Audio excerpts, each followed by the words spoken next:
भक्त बंधुओं, महादेव जी की इस अमर कथा सुनने के बाद आपने अपने जीवन में चाहे कितने भी पाप किए या अनजाने में कोई पाप हो गया हो तो वे सारे पाप समाप्त हो जाएंगे। इस कथा को सुनने से भगवान शिव आपके परिवार पर प्रसन्न रहते हैं और उनकी विशेष कृपा रहती है। आज की ये शिव कथा कोई साधारण कथा नहीं है। ये भगवान शिव द्वारा माता पार्वती को दिया गया वो रहस्यमयी उपदेश है जिसमें पाप, पुण्य, कर्म और मोक्ष चारों का सत्य छिपा है। भक्त बंधुओं, माता पार्वती ने भगवान शिव से पूछा था, हे नाथ, मनुष्य को उसके कर्मों का फल कब और कैसे मिलता है? कई लोग बुरे कर्म करके भी सुखी क्यों रहते हैं और कई अच्छे कर्म करने के बाद भी कष्ट क्यों भोगते हैं? तब भगवान शिव ने जो उत्तर दिया वो सुनकर स्वयं देवी पार्वती भी क्षण भर के लिए मौन हो गई। भक्त बंधुओं, भगवान शिव कहते हैं, हर कर्म लिखा जाता है, हर श्वास गिनी जाती है और हर आत्मा का मार्ग पहले से तय होता है, लेकिन उसे बदला भी जा सकता है और वो मार्ग बदलता है कथा, भक्ति और शिव नाम से। इसी कारण भक्त बंधुओं, जो व्यक्ति इस शिव कथा को श्रद्धा और धैर्य के साथ अंत तक सुन लेता है, उसके जीवन के अदृश्य बंधन टूटने लगते हैं। उसके ऊपर से अज्ञात भय, बार बार आने वाली बाधाएं और मन की बेचैनी धीरे धीरे समाप्त होने लगती है।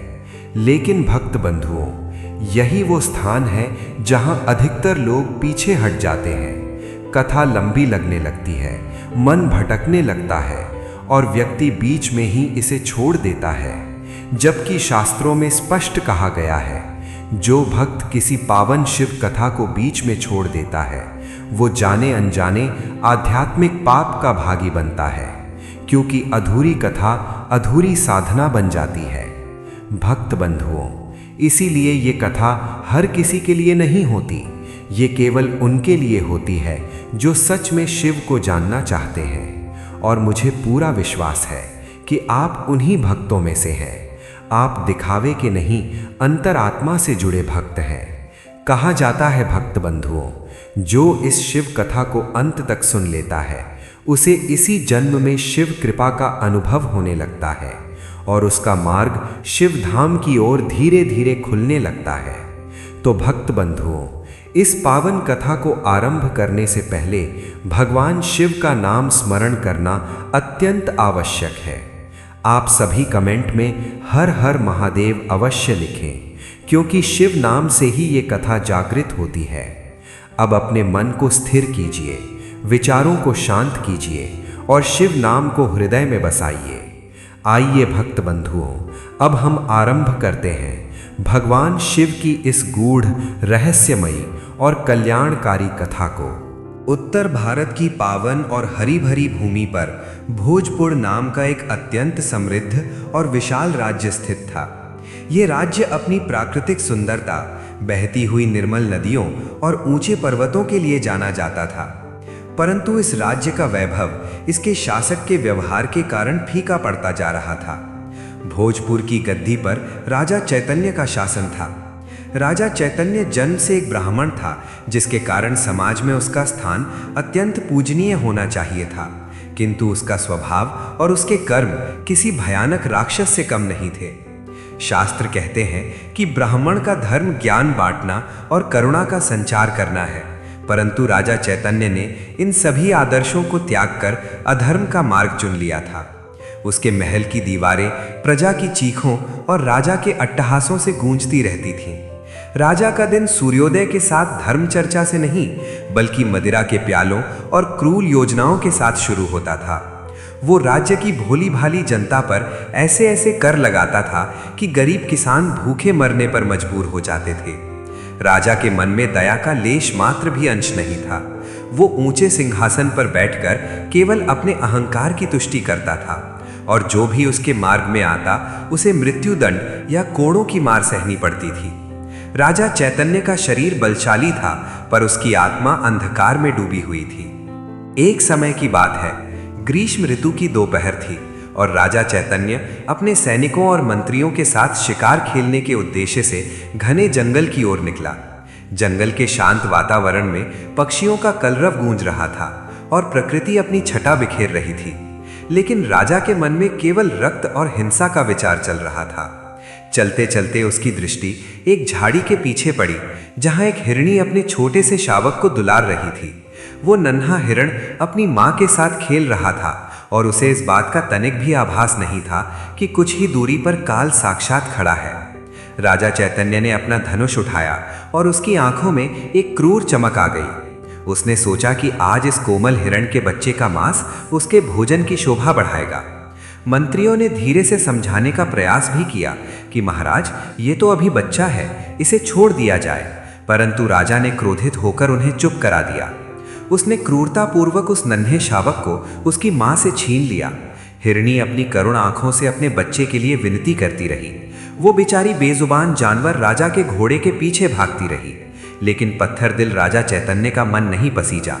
उसने उस अबोध प्राणी को मारकर अपने रसोइयों को दे दिया और उस रात बड़े चाव से उसका मांस खाया। इस घटना के बाद राजा की राक्षसी प्रवृत्ति और अधिक बढ़ गई।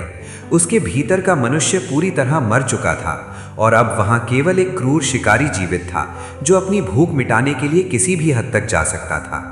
जैसे जैसे समय बीतता गया, राजा चैतन्य के अत्याचारों की सीमा लांघती चली गई। उसने अब अपने राज्य के छोटे छोटे मासूम बच्चों को भी नहीं बख्शा। उसने आदेश दिया कि राज्य के सभी स्वस्थ बच्चों को कठिन परिश्रम के कार्यों में लगाया जाए।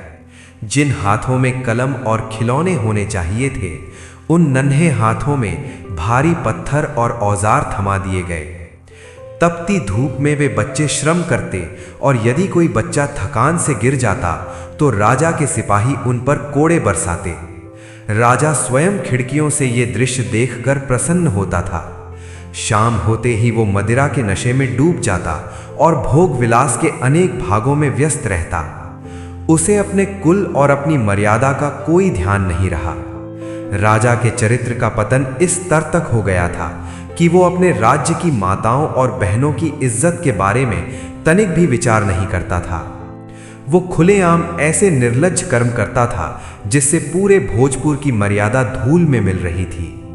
राज्य की स्त्रियां घर से बाहर निकलने में डरती थीं और हर घर में केवल सन्नाटा और भय पसरा रहता था। जनता त्राही त्राही कर उठी थी, पर राजा के कानों पर जूं तक नहीं रेंगती थी। वो समझता था कि उसकी शक्ति अमर है और कोई उसका कुछ नहीं बिगाड़ सकता। भोजपुर के एक छोटे से कोने में मोहन नाम का एक अत्यंत निर्धन किसान रहता था। मोहन सीधा साधा और ईमानदार व्यक्ति था, जो अपनी पत्नी गीता के साथ एक छोटी सी झोपड़ी में निवास करता था। मोहन ने कड़ी मेहनत और पसीने से अपने खेत में फसल उगाई थी। वो उम्मीद लगाए बैठा था कि इस बार की फसल बेचकर वो अपनी पत्नी के लिए नए वस्त्र खरीदेगा और घर की टूटी छत ठीक करवाएगा। फसल तैयार हो चुकी थी और सुनहरी बालियां हवा में झूम रही थी। तभी राजा चैतन्य की कुदृष्टि उस खेत पर पड़ी। राजा ने अपने सैनिकों को आदेश दिया कि इस खेत की पूरी अन्न राशि और पूरी भूमि राजकोष के नाम कर दी जाए। मोहन गिड़गिड़ाया, राजा के पैरों में गिरकर रोया कि महाराज, मेरे पास खाने को एक दाना नहीं बचेगा, मेरी पत्नी भूखी मर जाएगी। पर राजा चैतन्य ने अट्ठास करते हुए कहा कि यही मेरी राजनीति है और यही मेरा न्याय है। उसने मोहन की पूरी मेहनत एक झटके में छीन ली और उसे धक्के मारकर बाहर निकाल दिया। मोहन अपनी खाली आंखों में आंसू लिए घर लौटा। उसकी पत्नी गीता, जो कि भगवान शिव की परम भक्त थी, ने अपने पति को इस अवस्था में देखा तो उसका हृदय भर आया। मोहन ने दुखी होकर कहा कि हे देवी, अब हम क्या खाएंगे? राजा ने हमारा सब कुछ छीन लिया है। गीता ने धीरज बंधाते हुए कहा कि स्वामी, आप विचलित न हो, महादेव सब देख रहे हैं, जो होगा अच्छा ही होगा। गीता ने उसी क्षण भगवान शिव के चरणों में ध्यान लगाया और प्रार्थना की कि हे भोलेनाथ, इस अधर्मी राजा के पापों का घड़ा भर चुका है, अब आप ही इस राज्य की और हमारी रक्षा कीजिए। भोजपुर की गलियां अब उत्सवों के गीतों से नहीं, बल्कि भूख और बेबसी की आहों से गूंजने लगी थीं। राजा चैतन्य का अहंकार आकाश छू रहा था और उसने स्वयं को ईश्वर से भी ऊपर समझना शुरू कर दिया था। मोहन और गीता की फसल छीनने के बाद राजा का मन शांत नहीं हुआ। उसने राज्य में यह घोषणा करवा दी कि अब से कोई भी व्यक्ति अपने घर में अन्न का संग्रह नहीं करेगा, बल्कि सारा अनाज शाही गोदामों में जमा होगा और राजा की इच्छा के अनुसार ही किसी को भोजन दिया जाएगा। इस क्रूर नियम ने प्रजा की कमर तोड़ दी। माताओं के पास अपने शिशुओं को खिलाने के लिए दूध तक नहीं बचा था।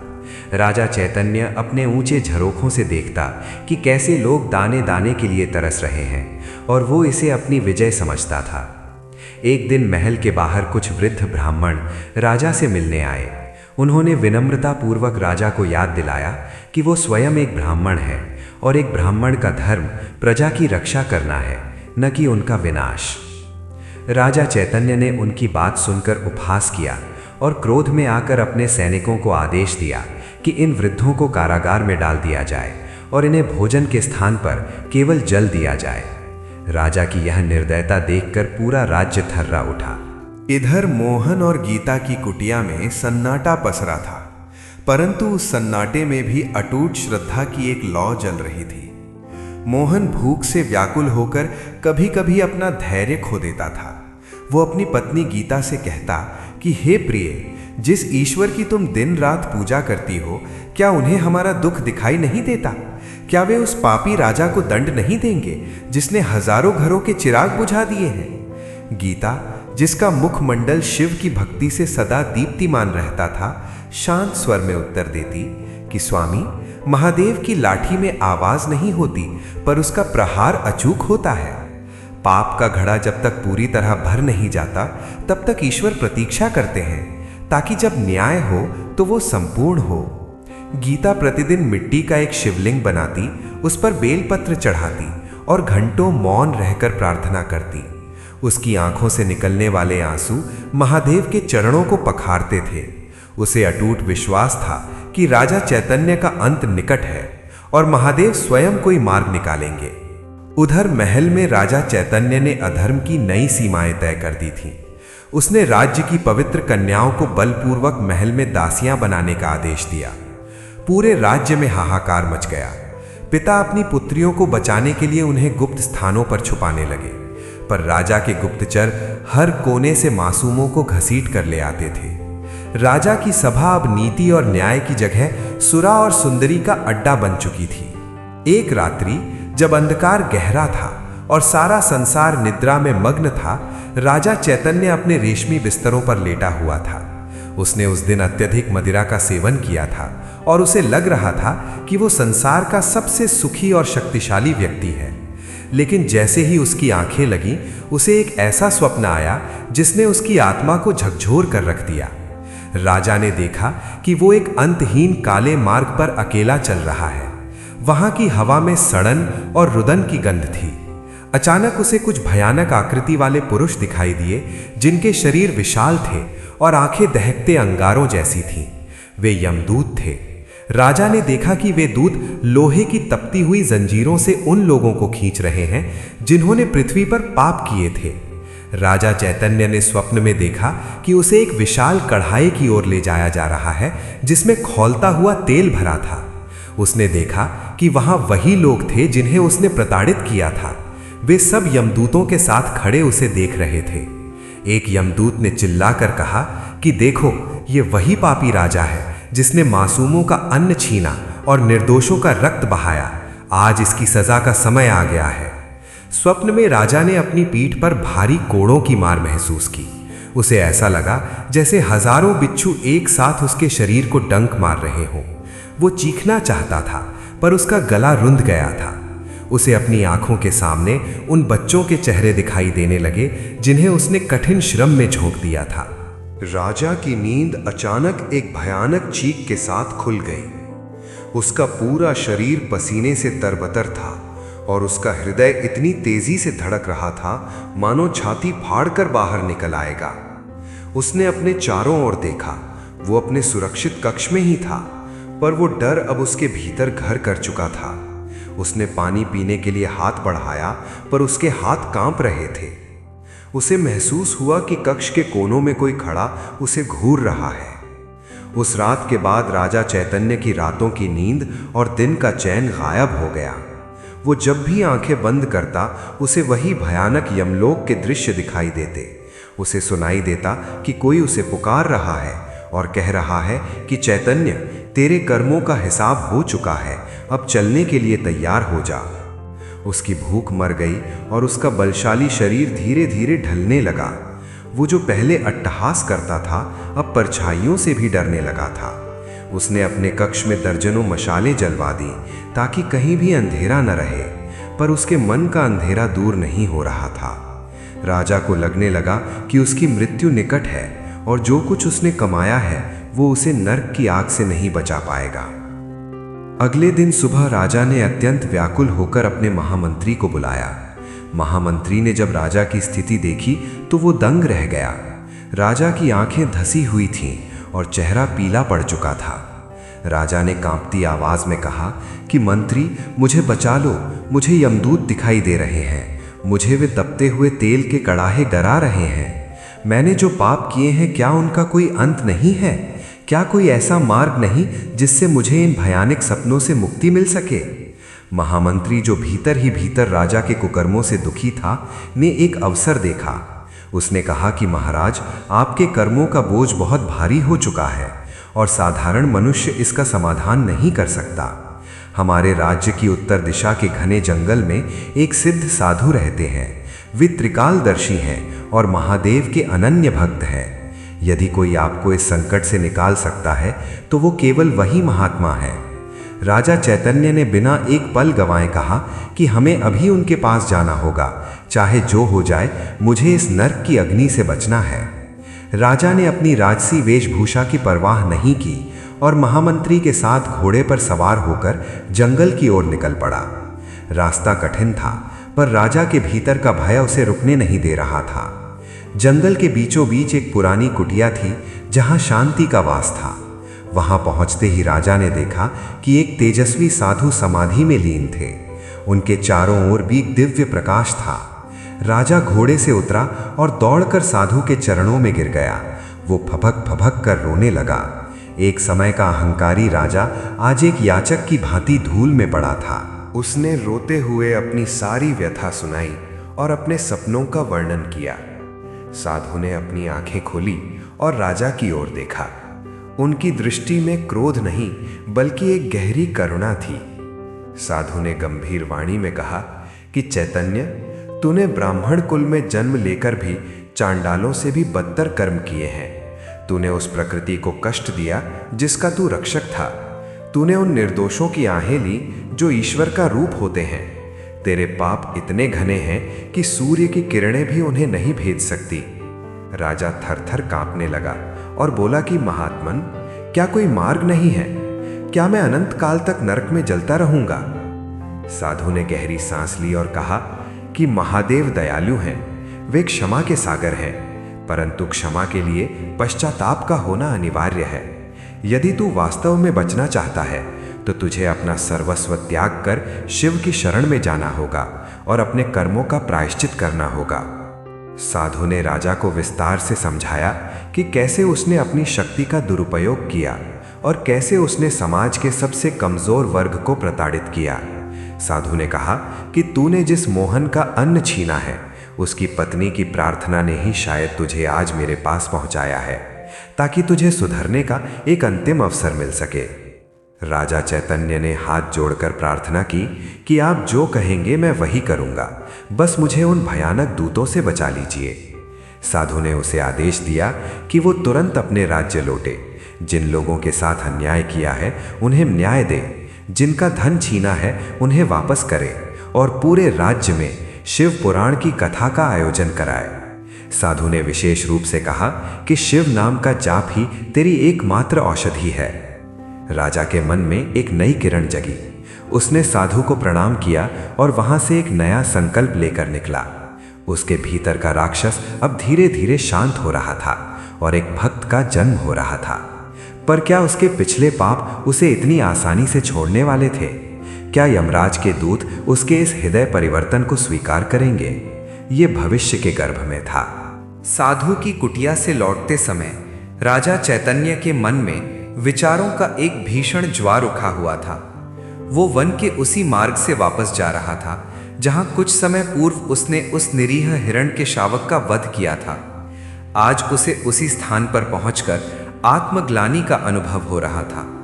उसे वन की वायु में उन बेजुबान प्राणियों का क्रंदन सुनाई दे रहा था और वृक्षों की परछाइयां उसे यमदूतों के समान डरावनी लग रही थीं। महल पहुंचते ही राजा ने सबसे पहले अपने महामंत्री को आदेश दिया कि राज्य के कारागार के द्वार खोल दिए जाएं। जो ब्राह्मण, वृद्ध और निर्दोष लोग उसकी क्रूरता के कारण बंदी बनाए गए थे, उन्हें ससम्मान मुक्त किया जाए। महामंत्री राजा के इस बदले हुए रूप को देखकर आश्चर्यचकित था। उसे विश्वास ही नहीं हो रहा था कि ये वही पत्थर दिल राजा है जो कल तक लहू बहाने में आनंद अनुभव करता था। राजा चैतन्य ने अपने आलीशान शयन कक्ष में प्रवेश किया, जहां मदिरा के स्वर्ण पात्र और विलास की वस्तुएं सजी हुई थीं। उसने एक ही झटके में उन सभी पात्रों को फेंक दिया और भूमि पर बैठकर फूट फूट कर रोने लगा। उसे रह रहकर वो किसान मोहन और उसकी पत्नी गीता याद आ रहे थे, जिनकी आंखों में उसने बेबसी और भूख देखी थी। अगले दिन सूर्योदय के साथ ही राजा चैतन्य ने पूरे भोजपुर राज्य में ढिंढोरा पिटवा दिया कि महाराज अपने समस्त पापों का प्रायश्चित करना चाहते हैं। उसने आदेश दिया कि राज्य के मध्य में एक विशाल पंडाल का निर्माण किया जाए, जहां 18 दिनों तक महान शिव पुराण की कथा का आयोजन होगा। राजा ने स्वयं अपने हाथों से राजसी आभूषण उतार दिए और श्वेत वस्त्र धारण कर लिए। उसने घोषणा की कि जब तक कथा पूर्ण नहीं होगी, वो केवल एक समय फलाहार करेगा और भूमि पर शयन करेगा। प्रजा के लिए ये किसी चमत्कार से कम नहीं था। लोग अपनी आंखों पर विश्वास नहीं कर पा रहे थे कि जिस राजा के नाम से वे कांपते थे, आज वही राजा नंगे पांव गलियों में घूमकर लोगों से क्षमा मांग रहा था। राजा चैतन्य सबसे पहले मोहन की उस टूटी हुई कुटिया पर पहुंचा। मोहन और गीता अपनी झोपड़ी के बाहर बैठे भगवान शिव का नाम जप रहे थे। जब उन्होंने राजा को अपनी चौखट पर देखा तो वे भयभीत होकर पीछे हट गए। उन्हें लगा कि शायद राजा फिर से उन्हें कोई दंड देने आया है, परंतु दृश्य बिल्कुल विपरीत था। राजा चैतन्य ने अपने मस्तक को मोहन के चरणों में रख दिया। एक राजा को एक निर्धन किसान के चरणों में पड़ा देख पूरा गांव वहां एकत्र हो गया। राजा ने सिसकते हुए कहा कि हे मोहन, हे शिव भक्त, मुझे क्षमा कर दो। मैंने तुम्हारा अन्न ही नहीं छीना, बल्कि तुम्हारी आत्मा को दुखाया है। मैंने राजनीति के नाम पर जो पाप किया, उसके कारण मैं नर्क की अग्नि में जल रहा हूँ। कृपया मुझे क्षमा दान दें। मोहन की आंखों में आंसू आ गए। उसका कोमल हृदय राजा की ऐसी दशा देखकर पसीज गया। गीता ने आगे बढ़कर कहा कि महाराज उठिए, पश्चाताप की अग्नि जब मनुष्य को जलाती है तो वो कुंदन बन जाता है। यदि आपने अपनी भूल स्वीकार कर ली है तो महादेव अवश्य ही आप पर कृपा करेंगे। राजा ने उसी समय आदेश दिया कि मोहन की पूरी भूमि उसे वापस की जाए और राजकोष से उसे इतना धन दिया जाए कि उसकी आने वाली पीढ़ियां कभी भूखी ना रहें।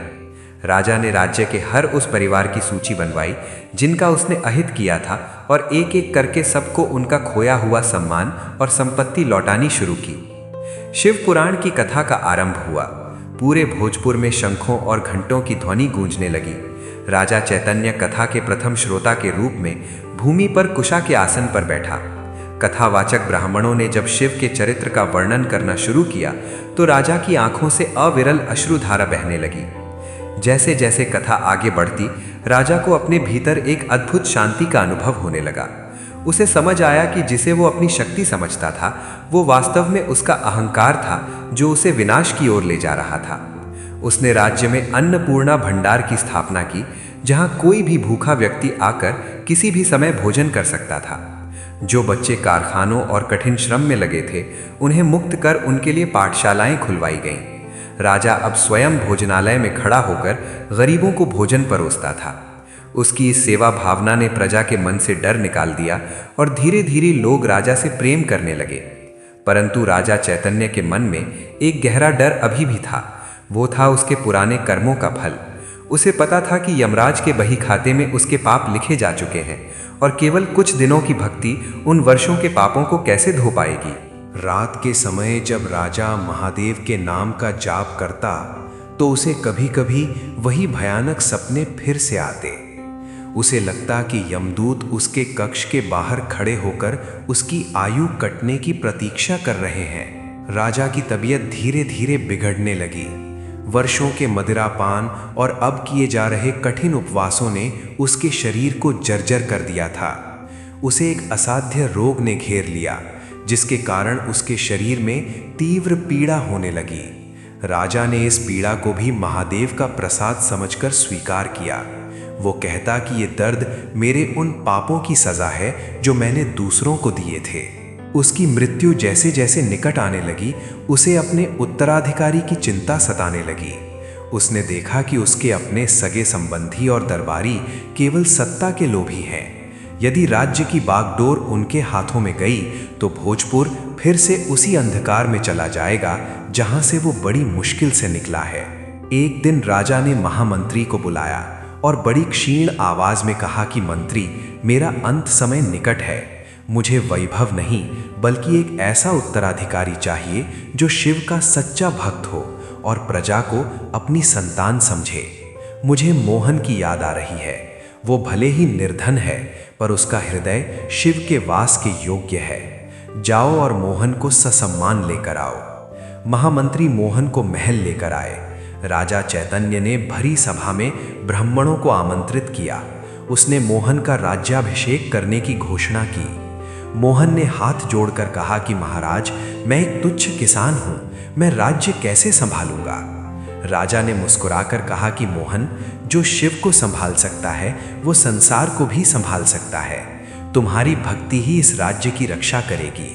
राजा ने अपने हाथों से राजमुकुट मोहन के मस्तक पर रखा और स्वयं को पूरी तरह से शिव की भक्ति में लीन कर लिया। अब राजा चैतन्य के पास खोने के लिए कुछ नहीं था, केवल शिव का नाम था। अंतिम दिनों में राजा केवल ओम नमः शिवाय का अखंड जाप करता रहा। उसकी देह अत्यंत दुर्बल हो चुकी थी, पर उसके मुख पर एक दिव्य तेज था। वो जानता था कि अब उसकी असली परीक्षा शुरू होने वाली है। एक अंधेरी रात में राजा चैतन्य की सांसें उखड़ने लगी। कक्ष में चारों ओर कपूर और अगरबत्ती की सुगंध थी। अचानक कक्ष का तापमान गिर गया और एक विचित्र सा सन्नाटा छा गया। राजा को अनुभव हुआ कि उसके प्राण उसके शरीर को छोड़ने के लिए छटपटा रहे हैं। तभी उसे कक्ष की दीवारें पार करके दो काली छायाएं आती हुई दिखीं। उनके हाथों में भयानक पाश और गदा थी। वे यमदूत थे। राजा का हृदय एक पल के लिए कांप उठा, पर उसने अपनी आंखें बंद कीं और महादेव का स्मरण किया। उसी समय एक चमत्कार हुआ। कक्ष की दूसरी ओर से एक धवल प्रकाश पुंज प्रकट हुआ, जिसमें से नीले रंग की आभा वाले दिव्य पुरुष निकले। ये शिव के गण थे। अब राजा चैतन्य की आत्मा के लिए यमदूतों और शिवगणों के बीच एक भीषण संघर्ष की स्थिति बन गई थी। राजा चैतन्य का विशाल कक्ष, जो कभी विलासिता के सामानों से भरा रहता था, आज मृत्यु की गंभीरता और दिव्यता से भरा हुआ था। राजा के प्राण उसके कंठ में आकर अटक गए थे और उसकी दृष्टि स्थिर हो गई थी। ठीक उसी क्षण कमरे के दक्षिण कोने से एक काला धुआं उठने लगा और उसमें से दो अत्यंत डरावने यमदूत प्रकट हुए। उनके हाथ में मोटे लोहे के पाश थे।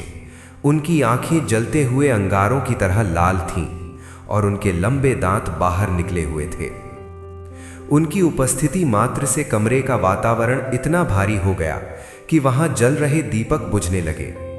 यमदूतों ने अपनी कर्कश आवाज में अट्टहास किया और राजा की आत्मा को शरीर से खींचने के लिए अपना पाश आगे बढ़ाया। एक यमदूत बोला कि चलो चैतन्य, तुम्हारे पापों का हिसाब देने का समय आ गया है। तुमने धरती पर जो हाहाकार मचाया था, उसकी सजा भुगतने के लिए यमराज तुम्हारा इंतजार कर रहे हैं। तुमने एक माँ से उसका बच्चा छीना, तुमने गरीबों का निवाला छीना और तुमने स्त्रियों का अपमान किया। तुम्हारी जगह केवल और केवल कुंभीपाक नरक में है। जैसे ही यमदूतों ने राजा की आत्मा को जकड़ने का प्रयास किया, अचानक कमरे के उत्तर दिशा से एक शीतल और अत्यंत तीव्र प्रकाश पुंज उत्पन्न हुआ। वो प्रकाश इतना शक्तिशाली था कि यमदूतों की आंखें चौंधिया गईं। उस प्रकाश के मध्य से महादेव के 2 गण नंदीश्वर के समान तेज वाले और त्रिशूल धारण किए हुए प्रकट हुए। उनके मस्तक पर भस्म का त्रिपुंड था और गले में रुद्राक्ष की मालाएं सुशोभित थीं। शिवगणों ने अपने त्रिशूल आगे बढ़ाकर यमदूतों का मार्ग रोक दिया। एक शिवगण ने गंभीर और मधुर स्वर में कहा कि रुक जाओ यम के दूतों, इस आत्मा पर अब तुम्हारा कोई अधिकार नहीं है। ये जीव अब कैलाशपति महादेव की शरण में है, इसे तुम यमलोक नहीं ले जा सकते। यमदूत ये सुनकर क्रोध से भर गए और बोले कि तुम कैसी बातें कर रहे हो? क्या तुम इसके पापों की सूची भूल गए?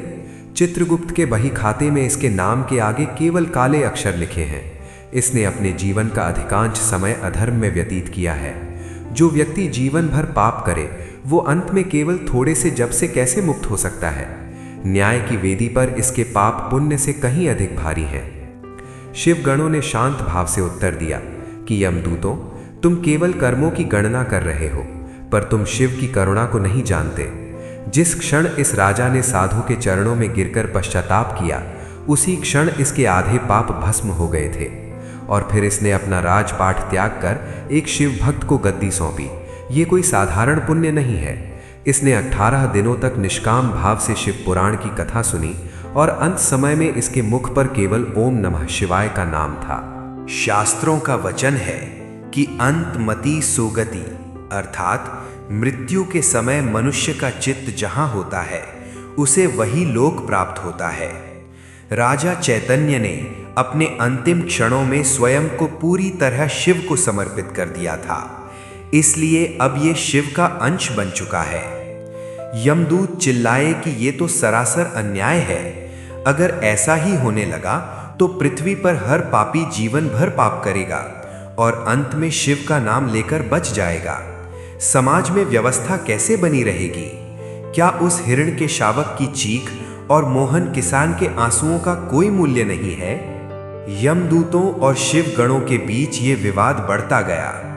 यमदूतों ने तर्क दिया कि कर्म का सिद्धांत अटल है, अवश्यमेव भोक्तव्यम कृतम कर्म शुभाशुभम, अर्थात मनुष्य को अपने शुभ और अशुभ कर्मों का फल अवश्य भोगना पड़ता है। राजा ने अपनी शक्ति के मद में आकर मानवता को कुचला था, इसलिए इसे यमलोक की यातनाएं सहनी ही पड़ेंगी। शिवगणों ने मुस्कुराकर कहा कि तुम्हारा तर्क उचित है, परंतु तुम ये भूल रहे हो कि प्रायश्चित की अग्नि में बड़े से बड़े पाप जलकर राख हो जाते हैं। राजा चैतन्य ने न केवल नाम जपा, बल्कि उसने उन लोगों से व्यक्तिगत रूप से क्षमा मांगी जिनका उसने अहित किया था। उसने अपना सर्वस्व दान कर दिया। उसकी आत्मा अब उस मलिनता से मुक्त हो चुकी है जिसे तुम देख रहे हो। जैसे अग्नि में तपने के बाद मैला सोना भी शुद्ध हो जाता है, वैसे ही पश्चाताप की अग्नि ने चैतन्य को शुद्ध कर दिया है। संघर्ष बढ़ता देख वहां की स्थिति तनावपूर्ण हो गई। यमदूत हार मानने को तैयार नहीं थे और शिवगण अपने स्वामी के आदेश का पालन करने के लिए अडिग थे। राजा चैतन्य की आत्मा, जो अब एक सूक्ष्म शरीर में थी, अपनी आंखों के सामने ये दृश्य देख रही थी। उसे अपने पुराने पाप याद आ रहे थे और उसे यमदूतों की बातें सुनकर आत्मग्लानि हो रही थी। उसे लग रहा था कि वो वास्तव में नरक के ही योग्य है। वो शिवगणों की ओर देखकर मन ही मन कहने लगा कि हे महादेव के दूतों, मुझ जैसे पापी के लिए आप यमदूतों से क्यों लड़ रहे हैं? मैंने तो वास्तव में बहुत बुरे कार्य किए हैं। तभी उसे एक शांत और दिव्य वाणी सुनाई दी, जो केवल उसे सुनाई दे रही थी। वो आवाज कह रही थी कि चैतन्य, डरो मत। तुमने अज्ञानता में पाप किए, पर तुमने ज्ञान मिलने पर उसे सुधारा भी। महादेव केवल भक्ति के भूखे हैं। तुम्हारी सच्ची तड़प ने कैलाश के सिंहासन को हिला दिया है। अब तुम निर्भय हो जाओ। उधर यमदूतों ने अंतिम प्रयास के रूप में अपना पाश राजा की आत्मा की ओर फेंका, पर शिवगणों ने अपने त्रिशूल के एक ही स्पर्श से उस पाश को छिन्न भिन्न कर दिया। शिवगणों के तेज से यमदूतों का शरीर झुलसने लगा। उन्हें समझ आ गया कि वे महादेव की शक्ति के सामने नहीं टिक पाएंगे। शिवगणों ने कहा कि यदि तुम्हें अभी भी संदेह है तो चलो हम स्वयं धर्मराज यमराज के पास चलते हैं और उन्हीं से इसका निर्णय करवाते हैं। यमदूत सहमत हो गए। वे राजा चैतन्य की आत्मा को लेकर अंतरिक्ष की ओर बढ़ चले। एक ओर भयावह अंधकारमय यमलोक का मार्ग था और दूसरी ओर शीतल श्वेत प्रकाश से भरा शिवलोक का मार्ग। राजा की आत्मा बीच में थी। वो देख रहा था कि कैसे ब्रह्मांड के विभिन्न लोकों को पार करते हुए वे आगे बढ़ रहे हैं। रास्ते में उसे कई ऐसी आत्माएं मिली जो अपने कर्मों के अनुसार विभिन्न योनियों में जा रही थीं। अंततः वे यमराज की सभा में पहुंचे, जहां न्याय के देवता भैंसे पर सवार होकर विराजे थे। यमराज की सभा का दृश्य अत्यंत भव्य और डरावना था। वहां बड़े बड़े कड़ाहों में आग जल रही थी और चित्रगुप्त एक विशाल पुस्तक लेकर बैठे थे। जब राजा चैतन्य को वहां प्रस्तुत किया गया तो यमराज ने अपनी गंभीर दृष्टि उस पर डाली। यमदूतों ने अपना पक्ष रखा और शिवगणों ने महादेव का संदेश सुनाया। यमराज ने कुछ क्षणों के लिए अपनी आंखें बंद की और ध्यान लगाया। पूरी सभा में सन्नाटा छा गया। राजा चैतन्य कांप रहा था। उसे लग रहा था कि अब उसके भाग्य का अंतिम फैसला होने वाला है। यमराज ने अपनी आंखें खोलीं और उनके मुख पर एक मंद मुस्कान आई। उन्होंने चित्रगुप्त से कहा कि चित्रगुप्त, जरा देखो कि इस राजा के खाते में अंतिम पन्नों पर क्या लिखा है। चित्रगुप्त ने पन्ने पलटे और चकित होकर बोले कि महाराज, इसके पिछले सभी पापों के ऊपर महादेव नाम की मुहर लगी है और इसके हालिया पुण्यों ने इसके प्रारब्ध को बदल दिया है। यमराज ने घोषणा की कि यद्यपि इसके पाप भयंकर थे, परंतु इसके द्वारा किए गए प्रायश्चित और अंत समय की शिव भक्ति ने इसे सभी बंधनों से मुक्त कर दिया है। यमराज के विशाल और न्यायप्रिय दरबार में सन्नाटा पसरा हुआ था। राजा चैतन्य की सूक्ष्म आत्मा सिर झुकाए खड़ी थी। उसे अपने जीवन की एक एक घटना चलचित्र की भांति दिखाई दे रही थी। यमराज ने गंभीर स्वर में कहा कि चैतन्य, तुम्हारे कर्मों का लेखा जोखा अत्यंत जटिल है। एक ओर वे मासूम बच्चे हैं जिनके बचपन को तुमने अपनी क्रूरता की भट्टी में झोंक दिया। वे बेजुबान पशु हैं जिनका तुमने बिना कारण वध किया, और वे असहाय स्त्रियां हैं जिनकी मर्यादा का तुमने सम्मान नहीं किया। दूसरी ओर तुम्हारे जीवन के अंतिम भाग में वो पश्चाताप की अग्नि है जिसने तुम्हारे अहंकार को भस्म कर दिया। चित्रगुप्त ने अपनी दिव्य पुस्तक की ओर देखते हुए कहा कि महाराज, इस आत्मा ने अपने जीवन के 40 वर्ष अधर्म में बिताए, परंतु अंतिम 2 वर्षों में इसने वो पुण्य कमाया जो कई जन्मों में भी दुर्लभ है। इसने न केवल अपना राजपाट त्याग दिया, बल्कि स्वयं को समाज के सबसे निचले पायदान पर खड़े व्यक्ति के चरणों में अर्पित कर दिया। यमराज ने यमदूतों की ओर देखा और बोले कि तुम इस आत्मा को ले जाने का प्रयास कर रहे थे, क्योंकि तुम केवल क्रिया और प्रतिक्रिया को देखते हो, परंतु ईश्वर केवल हृदय की पुकार सुनते हैं।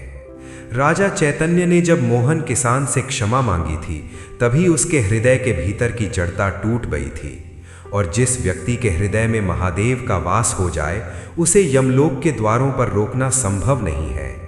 यमराज ने शिवगणों की ओर संकेत किया और कहा कि हे शिव के दूतों, आप इस आत्मा को ले जा सकते हैं।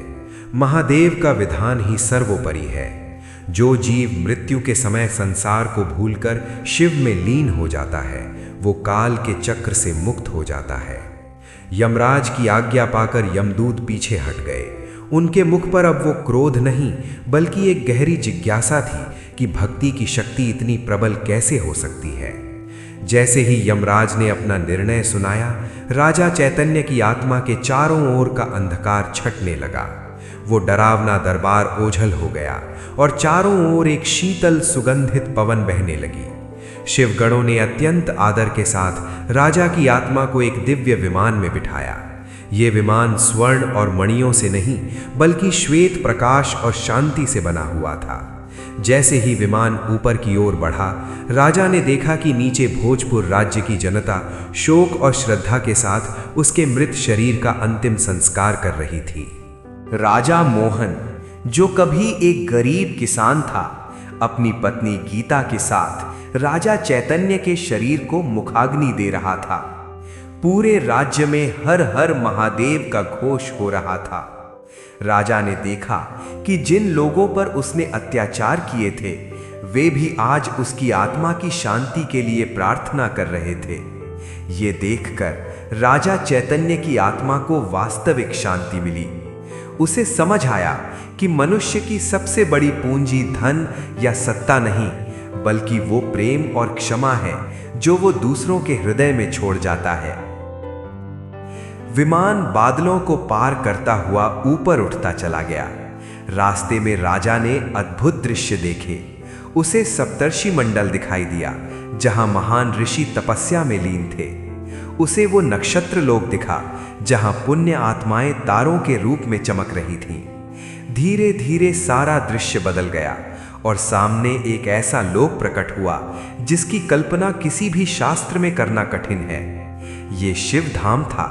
यहाँ की मिट्टी भस्म की तरह पवित्र और शीतल थी। यहाँ के वृक्षों से वेदों की ऋचाएं गूंज रही थीं और नदियों में जल नहीं बल्कि साक्षात अमृत बह रहा था। यहाँ न कोई राजा था न कोई रंग, यहाँ हर जीव शिवमय था। नंदी महाराज मुख्य द्वार पर पहरा दे रहे थे। जैसे ही विमान वहां पहुंचा, नंदी ने मुस्कुराकर स्वागत किया। राजा चैतन्य का सूक्ष्म शरीर अब दिव्य हो चुका था। उसे अब न भूख थी न प्यास और न ही मृत्यु का भय। शिवगण राजा को लेकर एक विशाल सभा की ओर बढ़े जहां स्वयं देवाधिदेव महादेव माता पार्वती के साथ विराजे थे। महादेव का रूप अत्यंत मनमोहक था। उनके मस्तक पर चंद्रमा मंद मंद मुस्कुरा रहा था।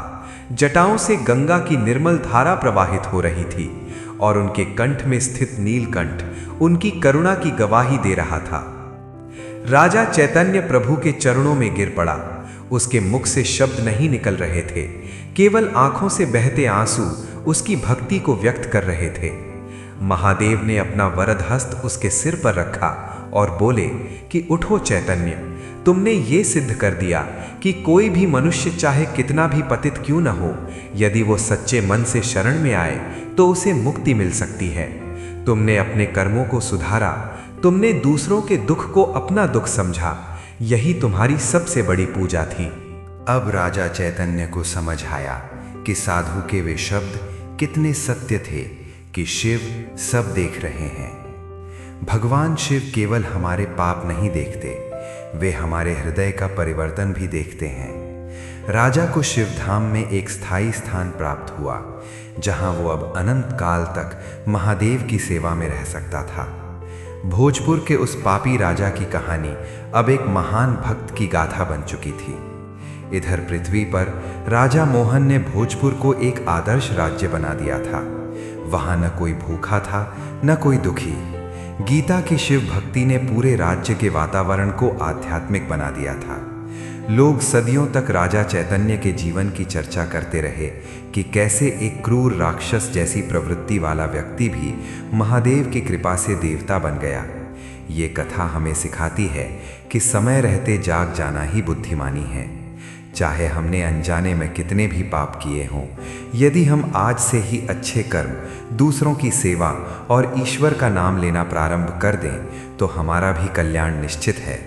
शिवधाम की दिव्यता में डूबे हुए राजा चैतन्य को अब समय और काल का बोध नहीं रहा था।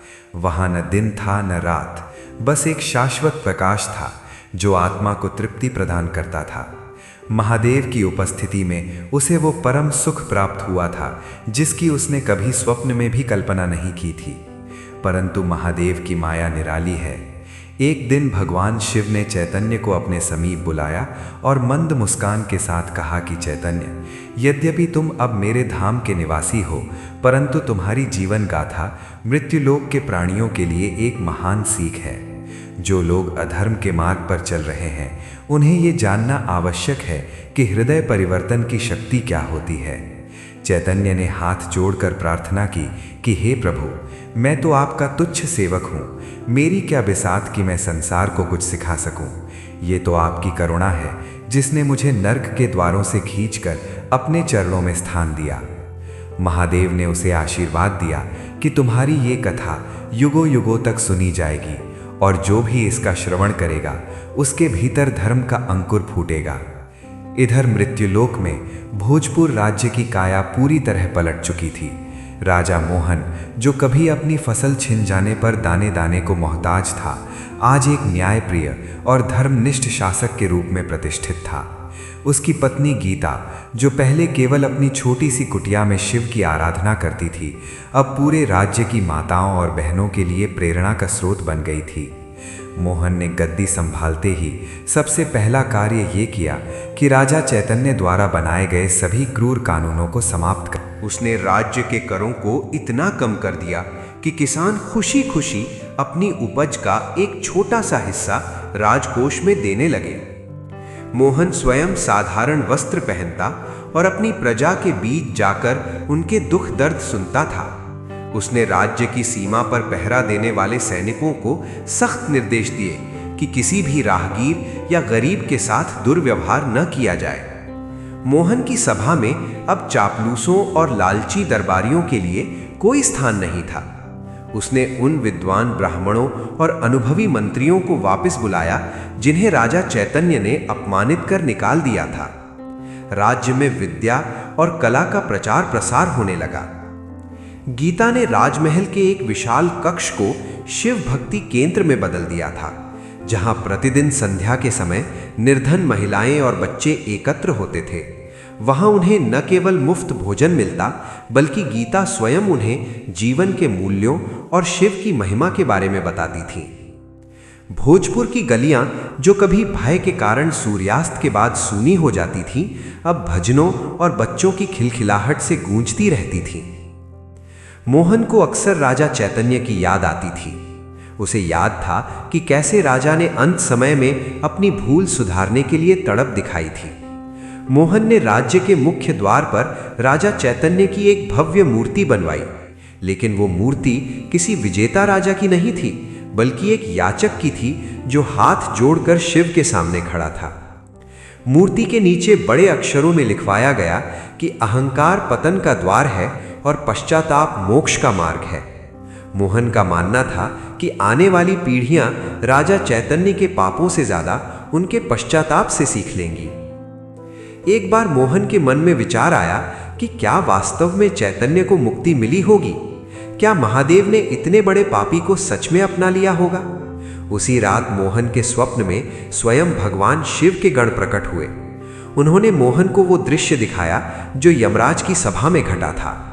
मोहन ने देखा कि कैसे शिव की भक्ति ने यमदूतों के पाश को निष्फल कर दिया था। शिवगणों ने मोहन से कहा कि हे राजन, संदेह मत करो, महादेव केवल भाव के भूखे हैं। चैतन्य ने अपनी आत्मा को शुद्ध करने के लिए जो कष्ट सहे और जो आंसू बहाए, वे गंगा जल के समान पवित्र थे। मोहन की आंखें खुल गईं और उसने चैन की सांस ली। उसे संतोष हुआ कि उसका पूर्ववर्ती राजा अब सुरक्षित और सुखी है। मोहन ने उसी दिन से संकल्प लिया कि वह अपने राज्य में शिवोत्सव का आयोजन हर मास करेगा, ताकि प्रजा का ध्यान सदैव सत्कर्मों की ओर लगा रहे। भोजपुर में अब फसलों की पैदावार पहले से कहीं अधिक होने लगी थी। अकाल और महामारियां जैसे उस राज्य का मार्ग भूल गई थीं। पड़ोसी राज्यों के राजा, जो कभी चैतन्य की क्रूरता से डरे रहते थे, अब मोहन की सज्जनता के कायल हो गए थे। वे भी अपने राज्यों में मोहन की शासन पद्धति को अपनाने लगे। इस प्रकार एक व्यक्ति के हृदय परिवर्तन ने न केवल एक राज्य को, बल्कि पूरे आर्यावर्त को प्रभावित करना शुरू कर दिया। गीता अक्सर मोहन से कहती थी कि स्वामी, देखिए महादेव की लीला। जिस झोपड़ी में हम भूखे सोए थे, आज उस झोपड़ी की जगह एक विशाल धर्मशाला खड़ी है, जहां हजारों लोग भोजन पाते हैं। ये सब उसी एक आंसू का फल है जो राजा चैतन्य ने साधु के चरणों में गिराया था। यमलोक के न्याय कक्ष में आज भी उसी विषय पर चर्चा हो रही थी जो राजा चैतन्य के साथ घटित हुआ था। यमदूतों के मन में ये जिज्ञासा शांत नहीं हो रही थी कि क्या वास्तव में केवल अंत समय की भक्ति से पूर्व के भयानक पाप शून्य हो सकते हैं। यमराज ने उनकी दुविधा को भांप लिया और चित्रगुप्त को संकेत किया कि वे कर्मों की उस सूक्ष्म गति को समझाएं जो साधारण चक्षुओं को दिखाई नहीं देती। चित्रगुप्त ने अपनी दिव्य लेखनी को विराम दिया और बोले कि हे दूतों, तुम केवल उन बाहरी कर्मों को देख रहे हो जिन्हें चैतन्य ने अपने शरीर से किया था, किंतु तुम उस मानसिक तपस्या को नहीं देख पाए जो उसने मृत्यु से पूर्व की थी। जब मनुष्य को अपने पापों का वास्तविक बोध होता है और वह उस बोध की अग्नि में जलता है, तो उसका वह मानसिक संताप ही उसके कर्मों का प्रायश्चित बन जाता है। हे भक्त प्रेमियों, राजा चैतन्य की इस गाथा से ये शिक्षा ग्रहण करो कि समय बहुत ही कम है। हम अक्सर सोचते हैं कि अभी तो जीवन पड़ा है, भक्ति तो बुढ़ापे में कर लेंगे, पर काल कब किसका दरवाजा खटखटा दे कोई नहीं राजा चैतन्य भाग्यशाली था कि उसे साधु के रूप में चेतावनी मिल गई और उसने समय रहते स्वयं को बदल लिया। लेकिन क्या पता हमें वो समय मिले या न मिले। इसलिए हे भक्तों, आज और इसी क्षण से भगवान शिव की भक्ति में लग जाओ। ये संसार एक माया जाल है जहां हम धन, पद और प्रतिष्ठा के पीछे भागते रहते हैं, परंतु याद रखना कि मृत्यु के समय ये माया तनिक भी काम नहीं आएगी। शमशान की आग में शरीर के साथ साथ ये भौतिक वस्तुएं भी राख हो जाएंगी। केवल वही राम नाम और शिव नाम साथ जाएगा जो आपने अपने हृदय में जपा होगा। राजा चैतन्य ने अंत समय में जो दान पुण्य किया, उसने उसके नर्क के द्वार बंद कर दिए। उसने अपना सर्वस्व गरीबों में बांट दिया, क्योंकि उसे समझ आ गया था कि जिस सोने और सिंहासन के लिए उसने पाप किए थे, वे उसे यमदूतों के कोड़ों से नहीं बचा सकते। हे मानवों, तुम भी राजा चैतन्य की तरह दान का महत्व समझो। अपने सामर्थ्य के अनुसार भूखों को भोजन कराओ, प्यासों को पानी पिलाओ और असहायों की सहायता करो। ये संचित किया हुआ पुण्य ही वो एकमात्र मुद्रा है जो परलोक में चलती है। यदि आज तुम्हारे पास धन है तो उसे अहंकार का कारण मत बनने दो, बल्कि उसे शिव सेवा का माध्यम बनाओ। याद रखो, अंत समय में केवल तुम्हारे द्वारा किया गया पुण्य ही तुम्हारे पक्ष में गवाही देगा। इधर मृत्युलोक के भोजपुर राज्य में राजा मोहन ने भी यही संदेश फैलाया। उसने प्रजा से कहा कि शिव का नाम ही वो नौका है जो तुम्हें भवसागर से पार उतारेगी और शिवधाम लेकर जाएगी। मोहन ने वनवासियों के विद्रोह को भी इसी प्रेम और भक्ति से शांत किया। उसने सिद्ध कर दिया कि शस्त्रों से केवल शरीर जीते जाते हैं, पर शिव भक्ति से आत्मा जीती जाती है। उसने प्रजा को सिखाया कि जीवन का असली उद्देश्य केवल भोग विलास नहीं, बल्कि आत्मशुद्धि है। हे भक्तों, चैतन्य की कहानी हमें चेतावनी देती है कि अपनी राक्षसी प्रवृत्ति को त्यागो। यदि तुम किसी का बुरा कर रहे हो, किसी का हक मार रहे हो, तो आज ही संभल जाओ। शिव सब देख रहे हैं, उनकी दृष्टि से कुछ भी छुपा नहीं है।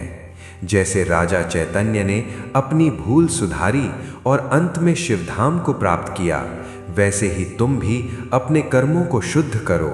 शिव का नाम जपते रहो, क्योंकि वही एकमात्र सत्य है जो तुम्हें यमराज के पाश से मुक्त कराकर महादेव के शीतल चरणों में स्थान दिलाएगा। मृत्यु सत्य है और शिव ही शाश्वत है। इसलिए व्यर्थ की चिंता छोड़ो और हर हर महादेव कहते हुए भक्ति के मार्ग पर आगे। भोजपुर के आकाश में जब चंद्रमा अपनी पूर्ण कलाओं के साथ चमकता था, तब राजा मोहन अक्सर महल की छत पर बैठकर आकाश की ओर देखते हुए महादेव का ध्यान करते थे। एक रात जब वे गहरे चिंतन में थे, वही सिद्ध साधु पुनः प्रकट हुए जिन्होंने राजा चैतन्य का जीवन बदला था। मोहन ने श्रद्धा पूर्वक उनके चरण स्पर्श किए और पूछा कि हे महात्मा, मेरे मन में एक प्रश्न सदैव कौंधता है। राजा चैतन्य ने इतने घोर पाप किए, फिर भी उन्हें अंत में इतनी सुलभता से शिवधाम कैसे प्राप्त हो गया? क्या कर्म का फल इतना लचीला होता है? साधु ने मुस्कुराते हुए कहा कि हे राजन, कर्म की गति अत्यंत गहन है। चैतन्य के इस जन्म के पाप तो भयानक थे, परंतु उसके किसी पूर्व जन्म का एक अनजाना पुण्य था जिसने उसे इस जन्म में पश्चाताप का अवसर दिया। हे भक्तजनों, साधु की इस बात को ध्यान से सुनो और अपने जीवन में उतारो। कभी कभी हम देखते हैं कि बहुत बुरा करने वाला व्यक्ति भी अचानक सुधर जाता है या उसे ईश्वर की कृपा मिल जाती है। ये उसके किसी पिछले जन्म के शुभ संस्कारों का फल होता है। राजा चैतन्य अपने पिछले जन्म में एक साधारण लक्कड़हारा था। एक बार वन में शिवरात्रि के दिन वो अनजाने में एक बेल के वृक्ष पर चढ़ गया था। भूख और प्यास के कारण वो रात भर जागता रहा और अनजाने में ही उसके हाथ से कुछ बेलपत्र नीचे गिरे हुए शिवलिंग पर जा गिरे। उस अनजाने में की गई पूजा ने उसके प्रारब्ध में मोक्ष का बीज बो दिया था। इसी पुण्य के कारण उसे इस जन्म में चैतन्य जैसा ब्राह्मण कुल और अंत में साधु की संगति मिली। हे भक्तों, इस रहस्य से शिक्षा लो कि ईश्वर की भक्ति कभी व्यर्थ नहीं जाती। यदि आप आज एक छोटा सा भी पुण्य कार्य करते हैं या भगवान शिव का नाम लेते हैं तो वो आपके खाते में जमा हो जाता है। हो सकता है कि आज आपको उसका फल न दिखे, लेकिन जब आपका अंत समय आएगा, जब यमदूत आपके सामने खड़े होंगे, तब वही छोटा सा पुण्य आपके लिए सुरक्षा कवच बन जाएगा। इसलिए कभी ये मत सोचो कि मैंने तो बहुत पाप किए हैं, अब मेरा क्या होगा। महादेव करुणा के सागर हैं। जैसे राजा चैतन्य के करोड़ों पापों पर एक सच्चे पश्चाताप का आंसू भारी पड़ गया, वैसे ही आपकी एक पुकार आपके जीवन की दिशा बदल सकती है। साधु ने मोहन को आगे समझाया कि राजन, चैतन्य की कथा केवल एक राजा की कहानी नहीं है, ये हर उस मनुष्य की कहानी है जो माया के वश में होकर अपने मार्ग से भटक गया है। राजा चैतन्य ने अंत समय में जो दान किया वो केवल धन का दान नहीं था, वो उसके अहंकार का दान था। उसने अपनी प्रजा से हाथ जोड़कर माफी मांगी, ये सबसे बड़ा पुण्य था। हे भक्तों, याद रखो, किसी का दिल दुखाकर आप कभी सुखी नहीं रह सकते। यदि आपने किसी का हक मारा है तो उसे लौटा दो। यदि किसी को अपशब्द कहे हैं तो क्षमा मांग लो। मृत्यु लोक से विदा होने से पहले अपने सभी हिसाब यहीं चुकता कर लो, वरना यमलोक में चित्रगुप्त का हिसाब बहुत कड़ा होता है। वहां न कोई वकील काम आता है और न ही कोई रिश्वत। वहां केवल आपके द्वारा किया गया निस्वार्थ दान और शिव नाम का जाप ही आपकी गवाही देता है। मोहन ने साधु की बातें सुनकर संकल्प लिया कि वो राज्य के हर नागरिक को ये समझाएगा कि भक्ति का अर्थ केवल मंदिर जाना नहीं, बल्कि हर जीव में शिव को देखना है। राजा चैतन्य ने उस हिरन के बच्चे को मारा था क्योंकि वो उसे केवल मांस का टुकड़ा समझता था। यदि उसने उस बच्चे में शिव को देखा होता तो उसके हाथ कभी नहीं उठते। हे भक्तों, अपने भीतर की उस क्रूरता को मारो, पशु पक्षियों पर दया करो, क्योंकि उनके भीतर भी वही चेतना है जो आपके भीतर है। किसी जीव को तड़पाकर आप शिव को प्रसन्न नहीं कर सकते। समय तेजी से बीत रहा है। राजा चैतन्य अब शिवलोक में सुरक्षित हैं, लेकिन उनकी कहानी हम जैसों के लिए एक चेतावनी है। जो लोग आज भी मदमस्त होकर अधर्म कर रहे हैं, जो अपनी शक्ति के नशे में गरीबों को कुचल रहे हैं, उन्हें याद रखना चाहिए कि यमराज के भैंसे के पैरों की आहट कभी भी सुनाई दे सकती है। ये शरीर जिसे आप इत्र और रेशम से सजाते हैं, अंत में मिट्टी में ही मिल जाएगा। इसलिए इस नाशवान शरीर के मोह में पड़कर अपनी अमर आत्मा को नर्क की आग में मत झोंको। अभी भी समय है। मुख से कहो हर हर महादेव और अपने कर्मों को सुधार लो। दान पुण्य की महिमा को समझो और जितना हो सके दूसरों के काम आओ। यही वो सच्चा धन है जो मृत्यु के बाद भी तुम्हारे साथ जाएगा। भक्त बंधुओं, आपकी भक्ति पर मुझे भरोसा हो गया है कि आप अभी तक इस कथा को ध्यान से सुन रहे हैं। अब भगवान शिव की अमर कथा का दूसरा भाग शुरू करते हैं। तो भक्तों, अब सच्चे मन से इस कथा को अंत तक जरूर सुनिए।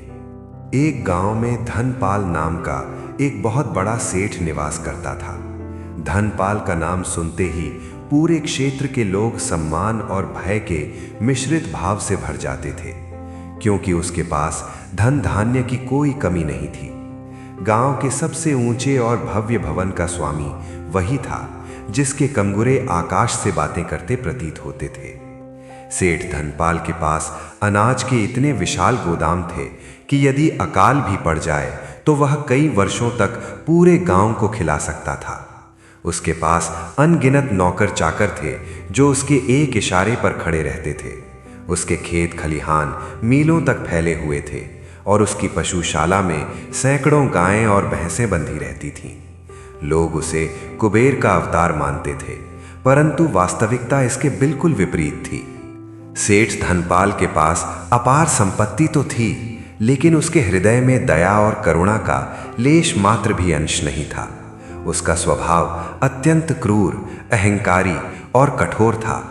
उसे लगता था कि संसार में जो कुछ भी घटित हो रहा है वह केवल उसके धन के बल पर हो रहा है। वह ईश्वर की सत्ता को पूरी तरह नकारता था और स्वयं को ही अपने भाग्य का विधाता मानता था। सेठ धनपाल का सबसे अधिक अत्याचार और क्रूर व्यवहार उसकी अपनी ही पत्नी ममता पर होता था। ममता साक्षात करुणा और धैर्य की प्रतिमूर्ति थी। वह एक कुलीन और संस्कारी परिवार से आई थी, जहां उसे सदा दूसरों का सम्मान करना और धर्म के मार्ग पर चलना सिखाया गया था। वह अत्यंत शांत स्वभाव की, सहनशील और भगवान शिव में अटूट विश्वास रखने वाली स्त्री थी। ममता का पूरा दिन महादेव की सेवा और घर के भारी कार्यों में ही बीतता था। वह सेठ के हर अपमान को विष के घूंट की तरह पी जाती थी। सेठ धनपाल छोटी छोटी बातों पर उस पर चिल्लाता था, उसे गालियां देता था और कई बार तो उसे शारीरिक रूप से प्रताड़ित भी करता था। कभी भोजन में नमक कम हो जाने पर तो कभी किसी व्यापारिक घाटे का गुस्सा वह अपनी पत्नी ममता पर ही निकालता था। ममता के लिए अपमान और तिरस्कार सहना एक सामान्य बात हो गई थी, परंतु उसके मुख पर कभी भी शिकायत का भाव नहीं आता था। वह बस अपनी आंखें बंद करती और मन ही मन अपने भोलेनाथ से प्रार्थना करती रहती थी कि हे महादेव, मेरे पति को सद्बुद्धि दीजिए, इनके हृदय के पत्थर को मोम बना। एक दिन की बात है। ग्रीष्म ऋतु की तपती दोपहर थी और सूरज की किरणें आग बरसा रही थीं। गांव की गलियां सूनी पड़ी थीं और परिंदे भी अपने घोंसलों में दुबक कर बैठ गए थे।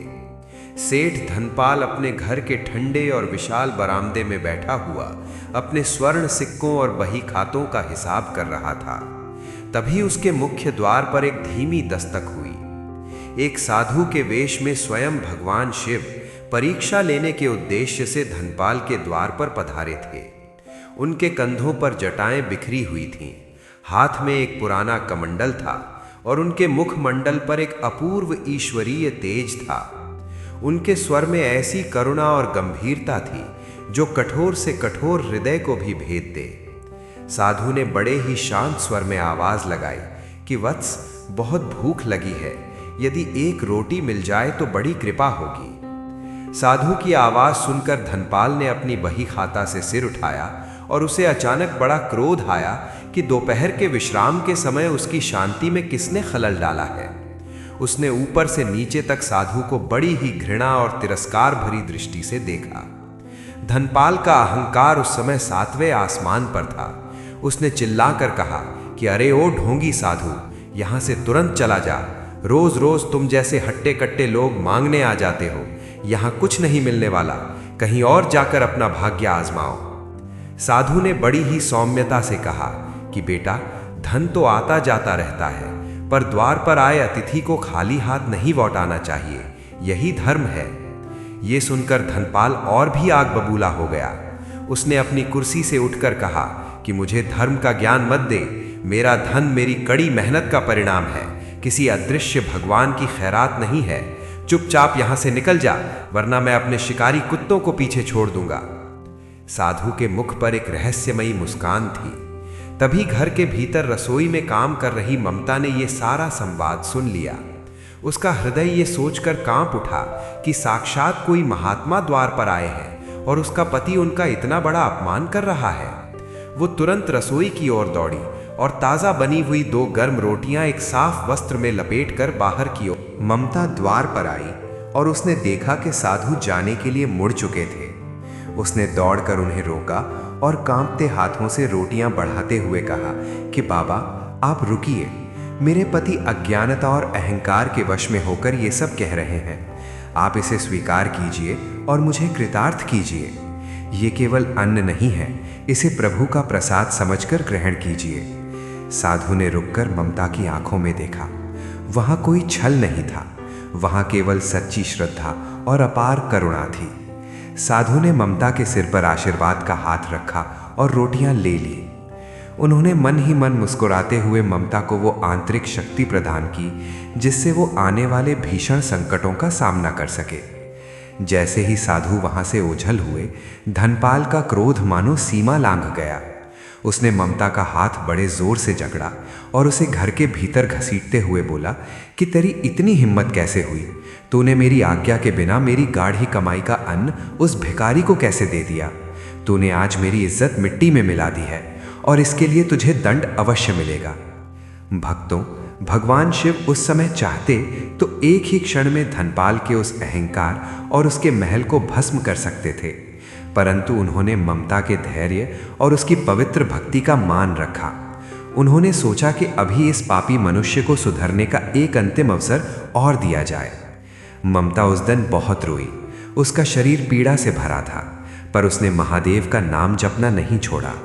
वो जानती थी कि जब पाप का घड़ा पूरी तरह भर जाता है, तभी महादेव के न्याय की शुरुआत होती है। धनपाल को लग रहा था कि वो जीत गया, पर वो ये नहीं जानता था कि उसके सर्वनाश की उल्टी गिनती अब शुरू। साधु के अपमान और ममता के साथ की गई मारपीट के बाद सेठ धनपाल का अहंकार घटने के बजाय और अधिक बढ़ गया था। उसे लगने लगा था कि स्वयं साक्षात ईश्वर भी उसका कुछ नहीं बिगाड़ सकते। वो दिन भर अपने व्यापार को बढ़ाने और दूसरों को नीचा दिखाने की योजनाओं में लगा रहता। उसके घर में काम करने वाले नौकर चाकर उससे थर थर कांपते थे। उन्हीं नौकरों में एक युवक था जिसका नाम माधव था। माधव अत्यंत निर्धन था, परंतु वो स्वभाव का बहुत सीधा, ईमानदार और भगवान शिव का अनन्य भक्त था। वो सेठ धनपाल के अस्तबल और पशुशाला की देखभाल करता था। माधव का नियम था कि वो प्रतिदिन सुबह उठकर स्नान करता और पास के शिव मंदिर में जाकर महादेव का जलाभिषेक करने के बाद ही काम पर आता था। उसकी इस भक्ति के कारण उसे मानसिक शांति मिलती थी, जिससे वो सेठ की गालियों और कठोर स्वभाव को भी चुपचाप सह लेता था। एक सोमवार का दिन था जो भगवान शिव का अत्यंत प्रिय दिन माना जाता है। उस दिन माधव मंदिर में महादेव की विशेष पूजा और आरती में लीन हो गया, जिसके कारण उसे सेठ के घर पहुंचने में थोड़ी देर हो गई। इधर सेठ धनपाल सुबह से ही चिड़चिड़ा हो रहा था, क्योंकि उसके एक व्यापारिक सौदे में कुछ अड़चन आ गई थी। जैसे ही उसने देखा कि माधव देर से आया है, उसका पारा 7वें आसमान पर चढ़ गया। जब माधव हाफते हुए उसके सामने पहुंचा और हाथ जोड़कर खड़ा हुआ, तो धनपाल ने गरज कर पूछा कि अरे ओ कामचोर, तुझे पता नहीं है कि काम का समय क्या है? इतनी देर क्यों हुई? माधव ने डरते हुए उत्तर दिया कि मालिक, आज सोमवार है और मंदिर में भोलेनाथ की विशेष पूजा थी, इसलिए आरती समाप्त होने तक मुझे रुकना पड़ा। कृपया आज क्षमा कर दें। ये सुनते ही सेठ धनपाल ने जोर से अट्टहास किया और माधव को एक जोर की लात मारते हुए जमीन पर गिरा दिया। वो चिल्लाकर बोला कि मेरे घर में रहकर, मेरा अन्न खाकर तू उस पत्थर के देवता का नाम लेकर काम में देरी करता है। अगर तेरा भगवान इतना ही शक्तिशाली है तो उससे जाकर मांग अपना पेट भरने के लिए रोटी। मेरे यहाँ भक्ति का कोई स्थान नहीं है। माधव की आंखों में आंसू आ गए। उसने सेठ के पैर पकड़ लिए और गिड़गिड़ा कर बोला कि मालिक, मुझे काम से मत निकालिए, मेरे छोटे छोटे बच्चे हैं, वे भूखे मर जाएंगे। पर धनपाल का हृदय तो पत्थर बन चुका था। उसने अपने अन्य नौकरों को आदेश दिया कि इस शिव भक्त को धक्के मारकर बाहर निकाल दो और इसे एक कौड़ी भी मत देना। माधव अपना साफा उठाकर रोते हुए वहां से निकल गया, पर जाते जाते उसने एक बार महल के झरोखे की ओर देखा, जहां ममता खड़ी ये सब देख रही थी। ममता की आंखों में बेबसी के आंसू थे, पर वो चाह कर भी कुछ नहीं कर पा रही थी। माधव वहां से सीधे शिव मंदिर पहुंचा और भगवान की प्रतिमा के सामने फूट फूट कर रोने लगा। उसने कहा कि हे भोलेनाथ, मैंने तो केवल आपकी सेवा की थी, क्या उसकी सजा यही है कि मेरे बच्चों के मुंह से निवाला छीन लिया जाए? तभी मंदिर के वृद्ध पुजारी ने उसके सिर पर हाथ रखा और कहा कि बेटा धीरज रख, शिव के घर में देर है पर अंधेर नहीं। वो सेठ आज अपने धन के मद में अंधा है, पर तू अपनी ईमानदारी और भक्ति मत छोड़ना। माधव ने पुजारी की बात मान ली और दूसरे गांव जाकर मजदूरी करने लगा। उसने ठान लिया था कि वो मेहनत करेगा और कभी गलत मार्ग नहीं अपनाएगा।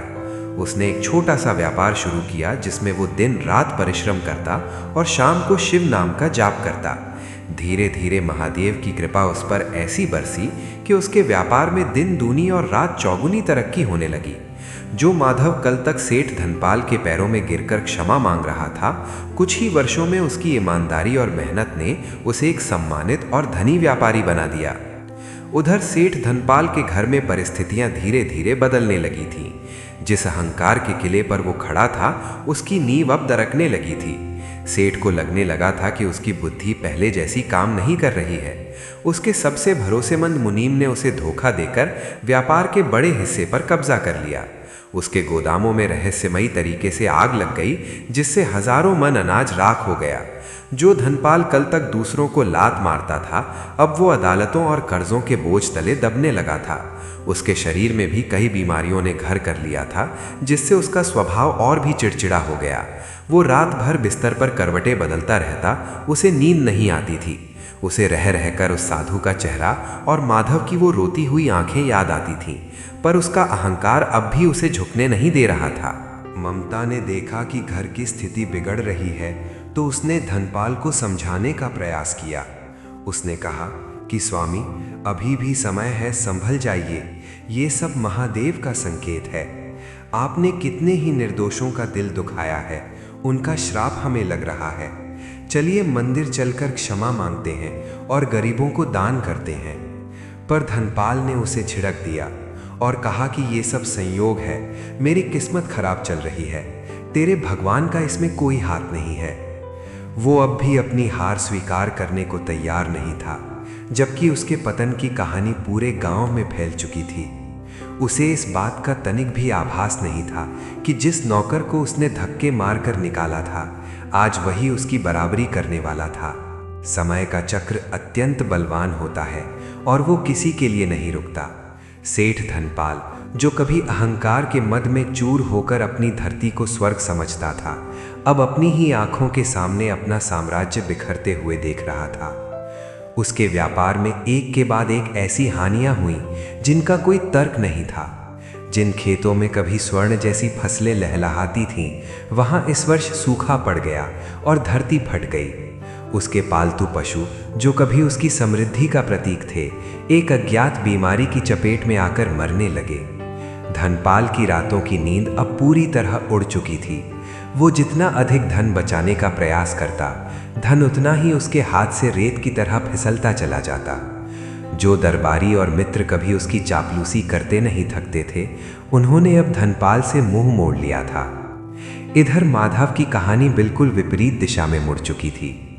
जिस दिन धनपाल ने उसे अपमानित कर निकाला था, उस दिन माधव ने अपनी झोपड़ी में बैठकर भगवान शिव के सामने एक संकल्प लिया था।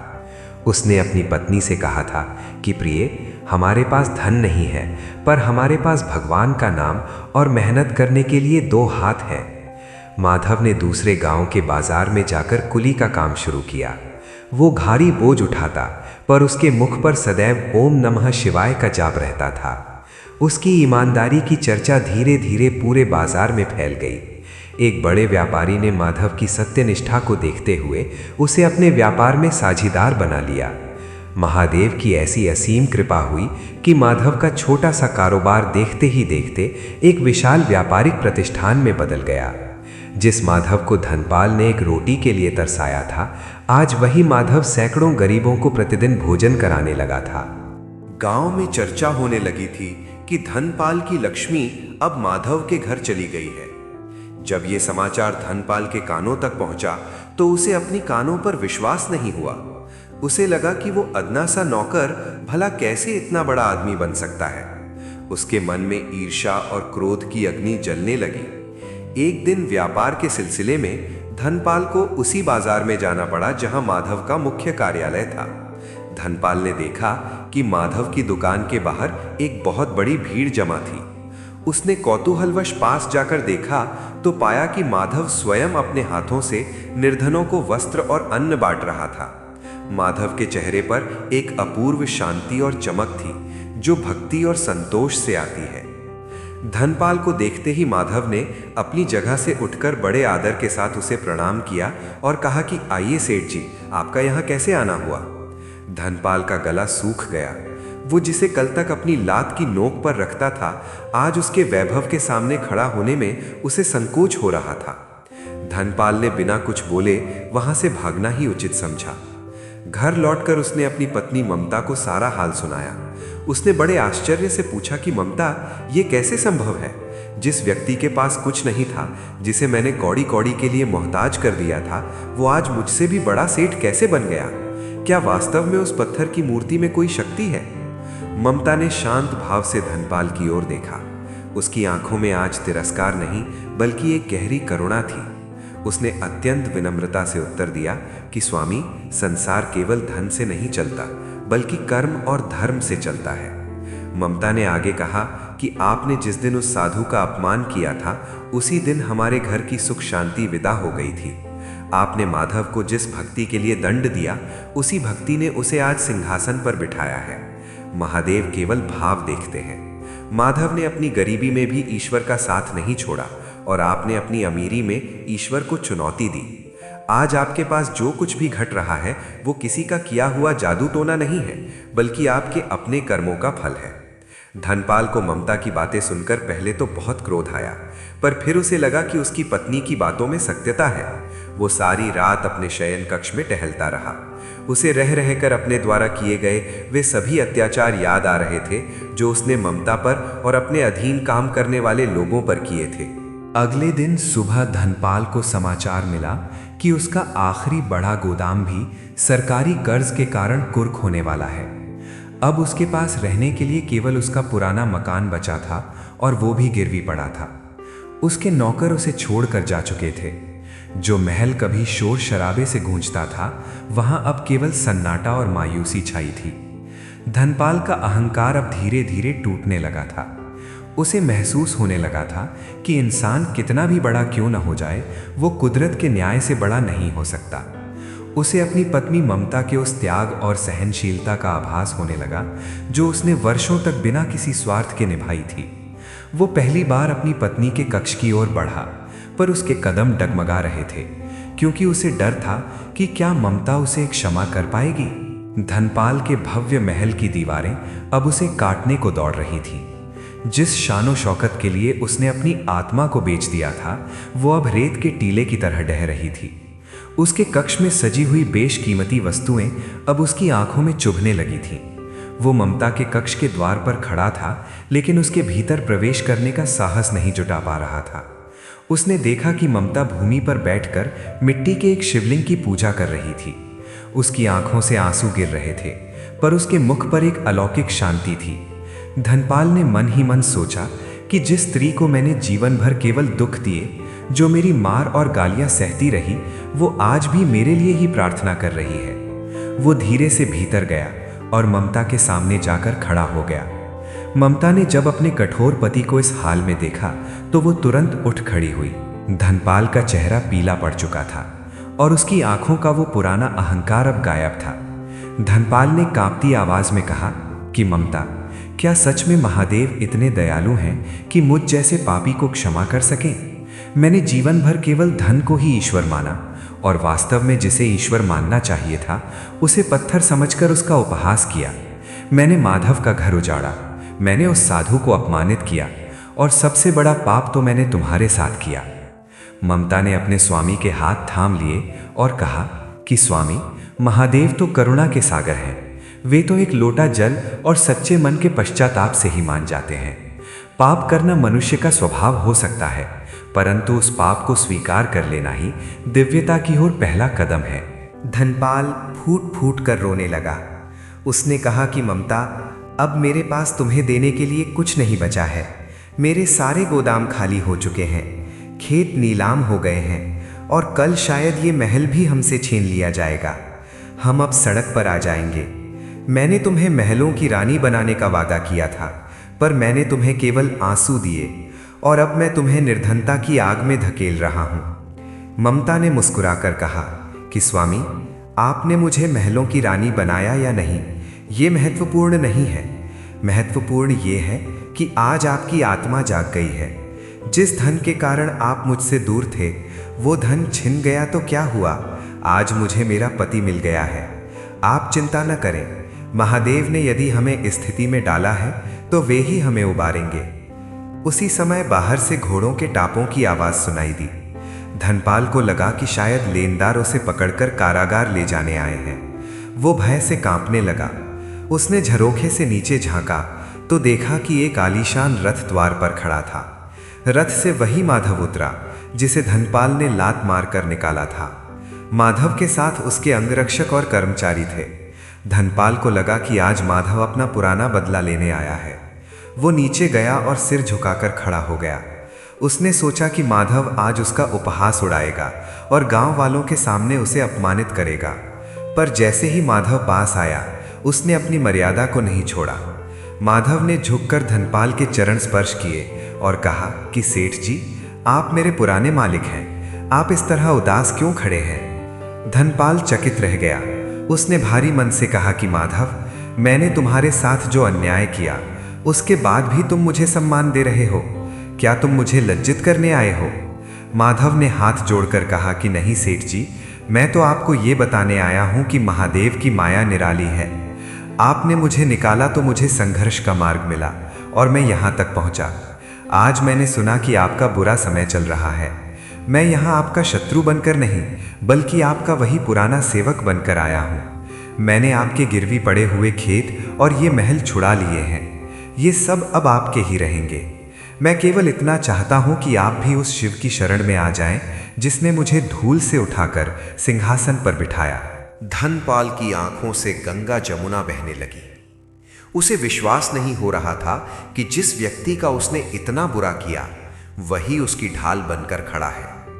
उसने माधव को गले लगा लिया और कहा कि बेटा, आज तुमने मेरी आंखें खोल दी। धन छिनने का दुख मुझे इतना नहीं हुआ जितना तुम्हारे इस व्यवहार ने मुझे हिला दिया है। अब मुझे समझ आया कि ममता क्यों कहती थी कि जहां नारी का सम्मान और ईश्वर का नाम होता है, वहां कभी दरिद्रता नहीं रहती। धनपाल ने उसी क्षण संकल्प लिया कि वो अपने जीवन की नई शुरुआत करेगा। वो अब सेठ धनपाल नहीं, बल्कि शिव का एक साधारण भक्त बनकर रहेगा।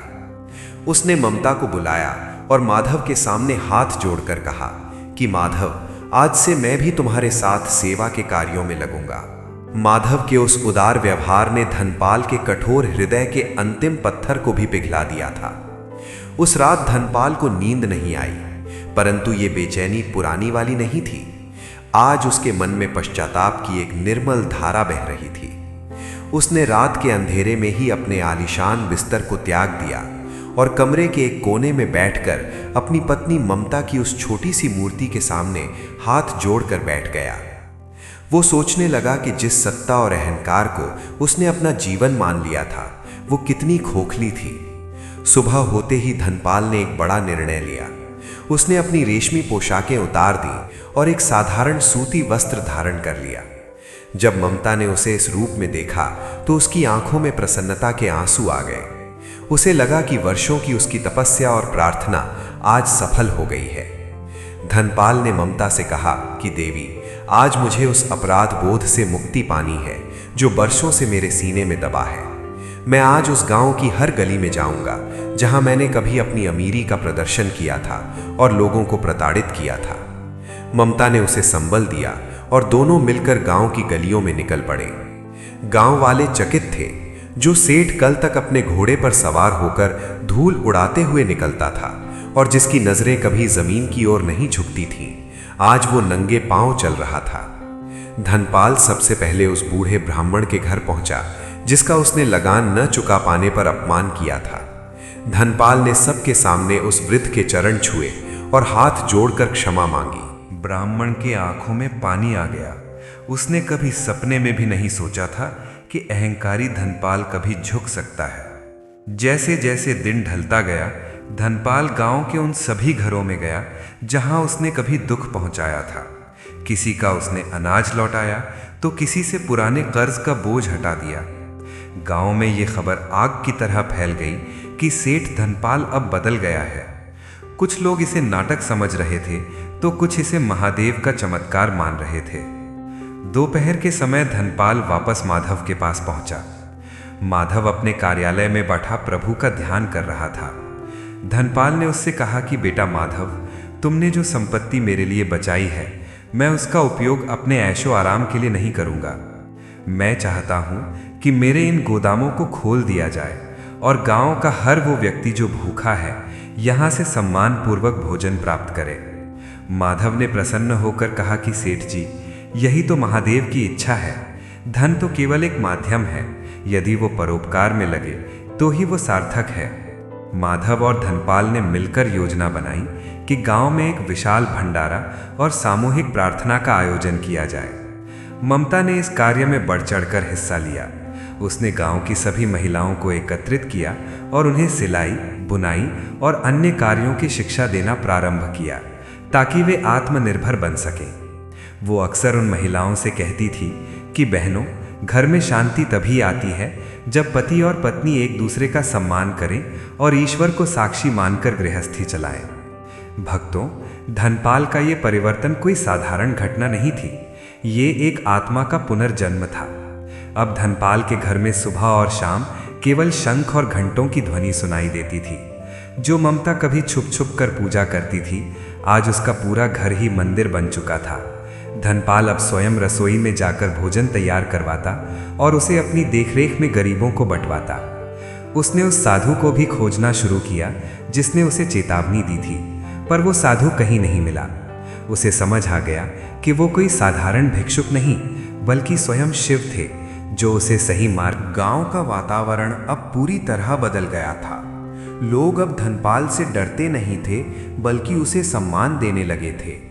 एक दिन गांव के एक युवक ने पूछा कि सेठ जी, आपके पास जब इतना धन था तब भी आप खुश नहीं थे, और अब जब आपने सब कुछ त्याग दिया है तो आपके चेहरे पर इतनी शांति क्यों है? धनपाल ने मुस्कुराकर उत्तर दिया कि बेटा, जब मेरे पास धन था तब मैं उसे संभाल रहा था, और अब जब मैंने उसे महादेव के चरणों में छोड़ दिया है तो महादेव मुझे संभाल रहे हैं। जो सुख दूसरों की आंखों के आंसू पोंछने में है, वो तिजोरियां भरने में कभी नहीं मिल सकता। ममता खड़ी ये सब सुन रही थी और उसे अपने पति पर गर्व हो रहा था। उसे लगा कि उसके जीवन का उद्देश्य अब पूर्ण हो गया है। सेठ धनपाल के जीवन में आए इस महापरिवर्तन ने पूरे क्षेत्र को भक्ति के रंग में सराबोर कर दिया था। अब वो महल जहाँ कभी ममता की सिसकियाँ गूंजती थीं, वहाँ केवल महादेव के भजनों की गूंज सुनाई देती थी। धनपाल अब प्रतिदिन भोर में उठकर स्वयं मंदिर की सीढ़ियाँ झाड़ता और आने वाले भक्तों की सेवा करता। उसे अब इस बात का कोई अहंकार नहीं था कि वो कभी इस गांव का सबसे धनी व्यक्ति था। भक्तों, ये कथा यहाँ केवल एक कहानी बनकर समाप्त नहीं होती, बल्कि ये हम सब के जीवन के लिए एक दर्पण है। भक्त बंधुओं, इस कथा से हमें जो सबसे बड़ी शिक्षा मिलती है वो ये है कि धन कभी भी धर्म से बड़ा नहीं हो सकता। इंसान के पास कितना भी वैभव आ जाए, यदि उसके हृदय में करुणा नहीं है तो वो संसार का सबसे निर्धन व्यक्ति है। धनपाल के पास सब कुछ था, पर उसके पास शांति नहीं थी, क्योंकि उसने शक्ति का प्रयोग दूसरों को झुकाने में किया। याद रखिए, हाथ में पकड़ी हुई धन की थैली शमशान के द्वार तक भी साथ नहीं जाती। केवल आपके द्वारा किया गया दान और दूसरों की दुआएं ही आपके परलोक का मार्ग प्रशस्त करती हैं।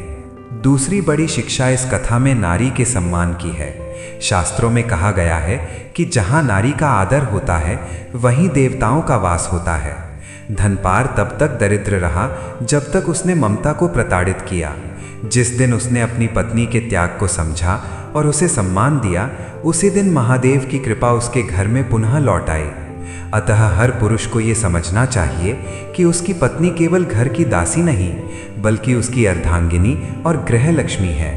उसके आंसू घर की नींव हिला देते हैं और उसकी मुस्कुराहट घर में स्वर्ग उतार लाती है। भक्तों, तीसरी शिक्षा है अटूट विश्वास की। ममता ने विपरीत परिस्थितियों में भी शिव का दामन नहीं छोड़ा।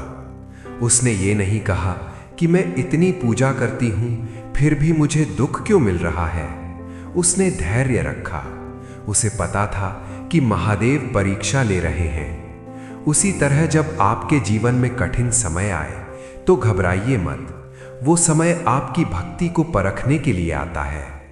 माधव ने लात खाने के बाद भी महादेव पर भरोसा रखा तो महादेव ने उसे फर्श से उठाकर अर्श पर बिठा दिया। विश्वास की शक्ति ही वो नौका है जो हमें संकट के समंदर से पार लगाती है। इस कथा का सार यही है कि अहंकार मनुष्य का सबसे बड़ा शत्रु है। ये हमें अंधा कर देता है और हमें अपनों से दूर कर देता है। धनपाल का अहंकार तब टूटा जब उसे बोध हुआ कि संसार उसकी मुट्ठी में नहीं बल्कि शिव की इच्छा में है। जब हम मैं को त्याग कर महादेव को अपना लेते हैं तो जीवन का सारा बोझ उतर जाता है। दान पुण्य केवल दिखावा नहीं होना चाहिए, बल्कि वो दूसरों के प्रति संवेदना का भाव होना चाहिए। आज यदि आपके द्वार पर कोई भिक्षुक आए तो उसे धनपाल की तरह दुत्कारिए मत। क्या पता किस रूप में नारायण या महादेव आपकी परीक्षा लेने आए हों।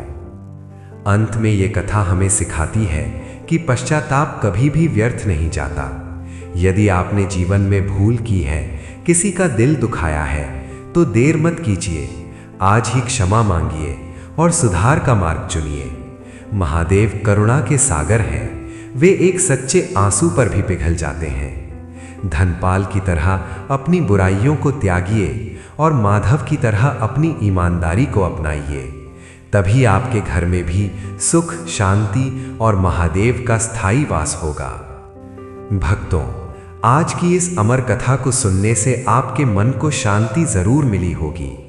इसी के साथ आज की ये पावन शिव कथा अपने पूर्ण स्वरूप को प्राप्त करती है।